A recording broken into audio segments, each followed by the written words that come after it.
Alright, well, I'm going to start trying to weigh my cart in. I've got a few weights on there already that I've been pouring. Melted some lead down and still not quite done. I want to kind of fancy these up right here with the colored washers and put the heat shrink on there just to kind of clean it up and make it look a little more pro. But that's that. And then I got my little forklift here. My CNC plasma table here that I've been doing some work on that I will get some content on here in future episodes, exhaust fan and whatnot. And just I have a lot of video I've recorded, just haven't edited them yet and put them on YouTube, so that's to come. But this has been the new hobby, so I'll weigh it out and put something on there for you guys.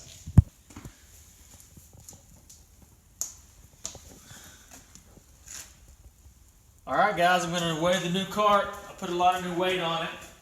Trying to hit 390 total pounds so I can race an LO206 heavy class. Put my helmet on just so I can get an accurate weight. And my shoes have some weight too, so I don't want to put them on, but I'm going to put them here just for weight. Take these off.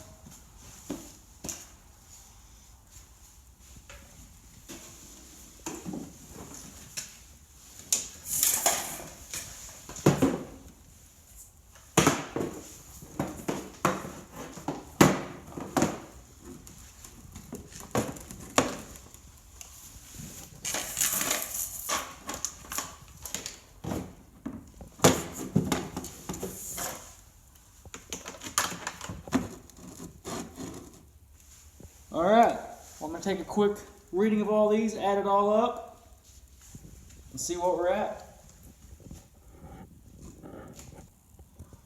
Alright, so left front we have 82.3, right front is 81, right rear is 115.5. When I move, obviously see, but I try to do it with my hands stationary and as still as possible. And then this will be 108.8. As you see, I lean over, gets more. I lean over here. So your body position has a big impact on the weight. So those total together is 387.6. So I'm shooting for 390. But if you notice my fuel level right here, that's not where I want to start the race. I'll start the race up here. So with the weight of the fuel, I will be over 390, and I'm actually going to draw a little line right here. That way I know that will, you know what, let's bring it up a little bit. That will be 390 right there, roughly. I'll just take some acetone and wipe that one off. So I'll start the race with the fuel up to about right here. In case we have a couple cautions or whatnot, surely I won't use that much fuel in the race, but hopefully that works.